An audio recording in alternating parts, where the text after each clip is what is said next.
Oh hi! Thanks for watching my video. Today we're talking about Sims packs. There are so many of them now. For The Sims 4 there are 11 expansion packs, 10 game packs, 18 stuff packs and 8 kits. I have most of them installed in my game, partly because I love The Sims and genuinely look forward to new DLC, and partly because I have a Sims YouTube channel and every little helps. So I'm going to take a look back at some of the packs I've bought that I kind of regret buying and probably wouldn't buy again in the future. I won't be mentioning Journey to Patio because that's the only pack I don't own. Every pack I mention in this video were packs that I actually wanted and was left somewhat disappointed. Journey to Patio, however, is a pack that I never wanted and have no interest in, so you can't really disappoint low expectations. I'm sure it would have made the list if I did spend money on it, but I didn't, so you won't see it here. So let's begin. 10 packs I wish I didn't buy. Number 1, Eco Lifestyle. Don't get me wrong, there are some things about Eco Lifestyle that I like, but for my type of gameplay, it's more of a burden for me. I don't like having an eco-inspector always tell me that my home isn't up to spec. I'm tired of Sims having bags on their heads because of some action plan I voted on once when the game first came out. I'm not the biggest fan of the pollution system. I was enjoying it at the start, but it just got old for me. I never used the fabrication machine because I can't be arsed. I do like the world of Evergreen Harbour though, and I like the community spaces, although admittedly I don't play with it much. I feel like Eco Lifestyle is either going to be a pack that you absolutely love, or a pack that you just never touch. I don't really feel like there's much of an in-between. For me personally, it just doesn't interest me much, and I rarely play with it, and for someone who plays The Sims 4 mostly every day, to have a pack that I very rarely use is pretty bad. Number 2, Dine Out. Based on what this pack is supposed to be, I'd never imagined this would find itself on the list of packs I wouldn't buy again. I love being able to send my Sims to restaurants and go out for lunch. I personally think this shouldn't be an add-on anyway and should be included in base game like it was in The Sims 2 and 3, let's not forget that. But the reason why this pack is on the list is because it doesn't work. My Sims never sit at the table. It takes about 7 hours to order and get their food. They never get to the point of paying the bill because I've got so sick of waiting that I just send them home.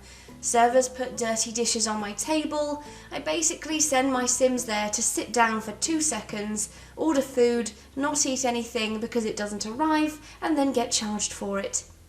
Dine Out would be a great pack to update. But I honestly don't know what they could do at this point, because it isn't that more needs to be added, it's that the functionality doesn't work. So rather than adding new things to this pack, it would basically need an overhaul to remove all of the bugs and glitches, and I don't see that happening. And even if it did, it could in turn cause more bugs and glitches. I wouldn't buy this one again. Number 3, Jungle Adventure. This is more personal taste rather than anything. There isn't actually anything wrong with this pack. I'm just not a big fan of Jungle Adventure and I rarely use it. I love the idea of having vacations in The Sims 4 and sending my Sims on a little getaway, but I don't really see the appeal of going to the jungle. I know there are a few little missions you can complete whilst you're there, like digging through the leaves and performing tasks, but it just got a bit repetitive for me, and the jungle isn't really the type of place I would consider a holiday destination. The Sims 3 did a good job of having missions and tasks, but also providing the type of setting that you'd see as a holiday destination. And it had things that your Sims could do that are separate from the missions.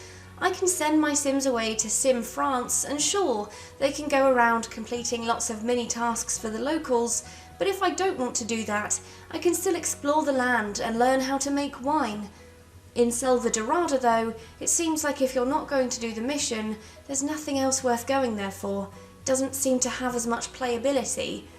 I'd be happy with a beach getaway that is only a holiday destination, with activities that my Sims can do only there, like the holidays in The Sims 2. If you go to the beach place, you can learn the hula, go on an excursion, and loads more. Number 4, Fitness Stuff. I know it's a stuff pack, so it's not going to be groundbreaking, but I got the vibe that this pack was released for the sake of releasing something. We already had gyms in The Sims 4 and we had fitness wear. The fitness stuff pack added a few more CAS items and a piece of gym equipment, a rock climbing wall. Rock climbing. Something we would be given again in the Snowy Escape pack. If you love playing as a fitness fanatic sim, then maybe you'll like this pack, although I'm not sure of that given it doesn't add much, but you might, just wasn't my cup of tea. Number 5. Get Famous. This pack I was quite disappointed by when I played it for the first time, for a few reasons. The world of Del Sol Valley was smaller than I thought it would be, offering only a handful of lots, and the trailer for this game I think was quite a stretch when it came to representing gameplay. I did like the novelty of the fame system and the Hollywood Walk of Fame, but for me personally I didn't find it that engaging because there wasn't anything that felt new. The acting career was fun, but it was just a copy of the active careers we already had in Get to Work. And the fame quirk system was okay, but again it was based on the same progress system we had in Vampires. For me it just didn't offer anything different to what we already had. It was the same stuff but with an acting sticker slapped onto it. Number 6. Perfect patio stuff. So when I bought this one I didn't regret it, mainly because the main selling point of this pack was the hot tub, something we didn't have in The Sims 4. The hot tub has become such a staple in the Sims games, much like the vibrating bed or the pool. And as a long-time Sims fan, I had to get it. However, since this pack came out, the Sims team released a free hot tub for their 20th birthday celebration.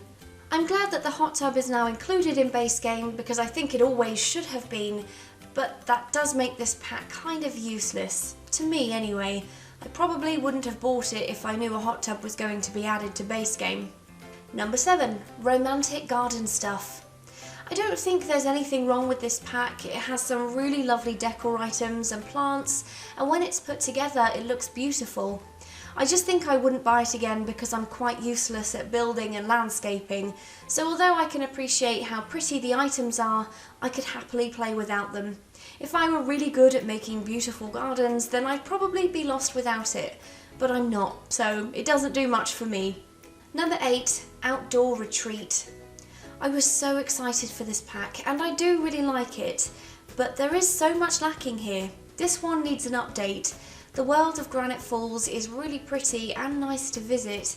I just wish that there was more to do there. From what I could tell, there weren't really any activities you could do only there.